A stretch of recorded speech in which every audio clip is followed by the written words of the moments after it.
شروع کرده لذا پایان جنگ هم با کشتن آیت الله خامنه‌ای نیست، چون نتانیاهو که حمله میکنه کماکان حمله خواهد کرد. اگر میخواد جنگ نباشه باید اونی که جنگ افروزی میکنه نباشه. Keras, tegas, dan tak main-main.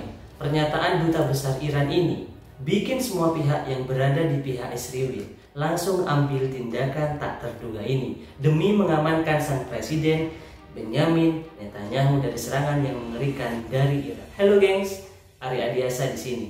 Kali ini kita akan membahas yang kini memanas di jagat global, yaitu tentang Iran dan Israel. Status darurat langsung diumumkan oleh pihak Israel di negaranya sendiri.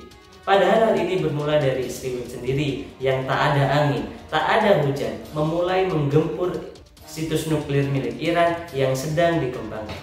Lalu bagaimanakah kelanjutannya? Kita langsung masuk ke pembahasan. Konflik antara Israel dan Iran semakin hari semakin memanas. Gempuran demi gempuran kini membuat Israel makin menciut. Kini kondisi Israel semakin memburuk, apalagi pada Rabu malam waktu Timur Tengah.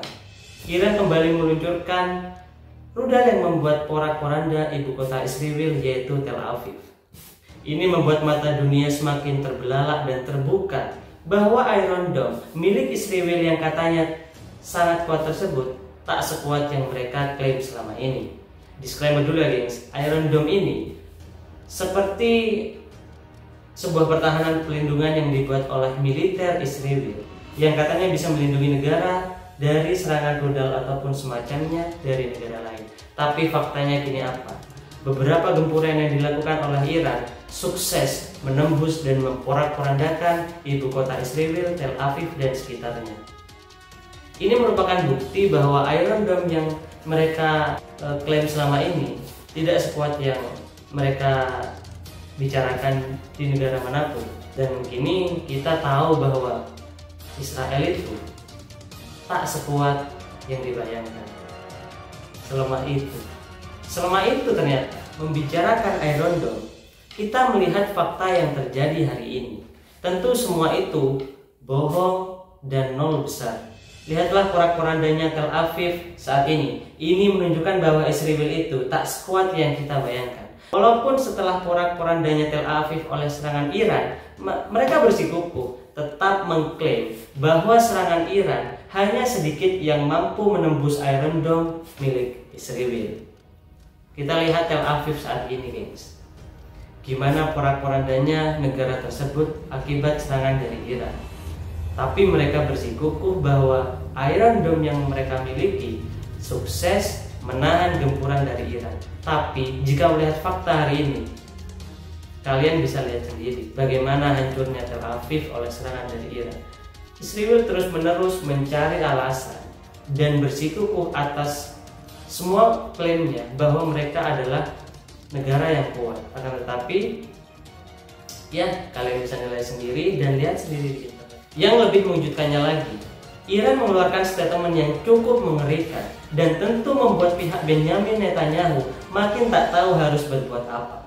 Seperti yang diberitakan oleh artikel di internet bahwa duta besar Iran yang bernama Muhammad Burujerdi mengatakan, "Kami tidak pernah memulai perang," katanya. Yang memulai perang adalah Benjamin Netanyahu. Jadi jika perang ini ingin selesai, kita harus meniadakan orang yang memulai perang. What? Ngeri banget kan guys. Gimana statement? Kita garis bawahi, kita tidak pernah memulai perang.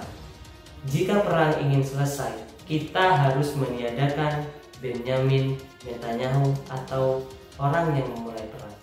Ngeri banget kan guys. Ya wajarlah Muhammad Burujerdi sampai berani mengeluarkan statement semengerikan ini. Pasalnya, akibat serangan tiba-tiba yang dilakukan Israel pada Iran di tengah malam, tepat pukul jam 3 pagi waktu Timur Tengah, Iran kehilangan beberapa tokoh penting mereka. Tokoh-tokoh tersebut berasal dari tokoh utama militer milik Iran. Salah satunya Mayor Jenderal Hussein Salami, Mayor Jenderal Muhammad Bagheri, dan mantan Kepala Dewan Keamanan Nasional Ali Shamkhani dilaporkan meninggal dalam serangan udara Israel. Kita cerita dulu ya guys.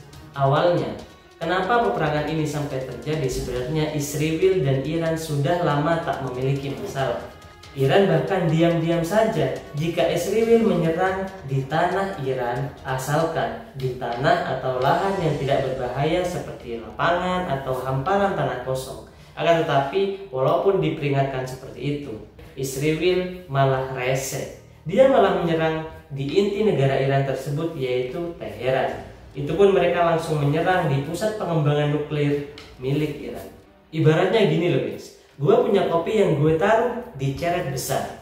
Kalau orang lain mau minum, silahkan kalian pakai gelas kecil yang ada di dekat ceret kopi tersebut. Nah lu ini nggak tahu diri orangnya, nggak tahu diri, dan maunya kopi milik gue yang satu ceret itu yang mau kamu ambil. Otomatis gue marah kan. Nah, yang dilakukan Israel pada Iran ya kayak gitu. Gimana nggak mau marah coba Iran? Untungnya Iran itu punya kekuatan yang kuat dan mereka itu keras banget untuk melawan serangan Israel.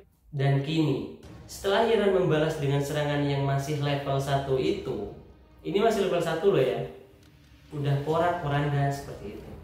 Israel bergegas mengamankan otak dibalik semua kejadian ini. Siapa lagi kalau bukan Benjamin Netanyahu.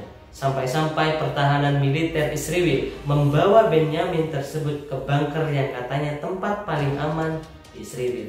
Hal ini menandakan bahwa sebenarnya Israel kalau dilawan itu nggak sehebat itu loh. Padahal ini baru Iran, bukan Rusia loh ini. Maka dari itu, pemimpin revolusi Islam Ayatullah Ali Khamenei menyampaikan hal penting di televisi pada Kamis malam. Dia mengatakan bangsa Iran akan berdiri teguh menentang perang yang dipaksakan. Dalam sebuah pesan yang disiarkan oleh televisi, di tengah agresi Israel yang terus berlanjut terhadap Republik Islam Iran, Ayatullah Khamenei mengatakan bangsa Iran tidak akan pernah menyerah pada segala bentuk pemaksaan setelah agresi Israel yang terus berlanjut terhadap Republik Islam Iran. Pemimpin revolusi Islam memuji rakyat Iran atas perilaku yang mereka lakukan seperti ketenangan, berani, dan tepat waktu. Ia mengatakan tanggapan berani rakyat mencerminkan kedewasaan bangsa yang terus tumbuh serta kekuatan spiritual dan intelektualnya. Bangsa Iran akan berdiri teguh menentang perang yang dipaksakan, sama seperti mereka yang dengan tegas menolak perdamaian yang dipaksakan. Katanya dalam pesan yang disiarkan oleh televisi. Ngeri kan guys? Apa yang disampaikan salah satu pemimpin, dan orang ini adalah orang nomor 1 di Iran. Kita doakan semoga apa yang terjadi kali ini bisa membuat Israel itu belajar bahwa orang diam atau negara yang diam selama ini bukan berarti mereka itu lemah. Terima kasih sudah menonton video di channel kami. Jika ada request topik atau semacamnya bisa kalian komentar di kolom komentar. Terima kasih.